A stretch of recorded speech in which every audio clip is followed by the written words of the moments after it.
नाज़रीन आदाब, जी today news में आप सभी का खैर मकदम है। Nizamabad incharge police commissioner CH Sindhu Sharma IPS के अहकामात पर टास्क फोर्स इंस्पेक्टर अंजया और स्पेशल पार्टी अमले ने 3 टाउन पुलिस स्टेशन की हुदूद में कंटेश्वर इलाके में गैर कानूनी शराब के डिपो पर छापा मारा। इस कार्रवाई में 1000 लीटर गैर कानूनी शराब बरामद की गई, जबकि डिपो के मुंतजिम रवि गौड़ को हिरासत में लिया गया। मजीद कानूनी कार्रवाई के लिए 3 टाउन पुलिस स्टेशन के SI को हवाले कर दिया गया।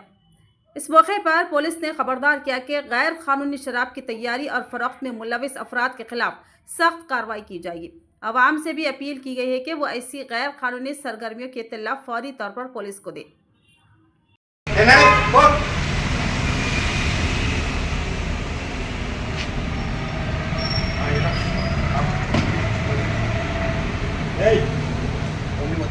ఇట్లా ఉంటాయి సార్. నేను ఏంటంటే డిపోకి పంపిద్దామన్న ఉద్దేశంతో. సార్ మీ పేరు సార్? నా పేరు నేను ఏం చెప్పా ఇగో ఈ వైట్ పేపర్ తీసుకుంటా. మా సార్తో మాట్లాడాలి. మాకు ఒక 2 నిమిషాలు పోలీసు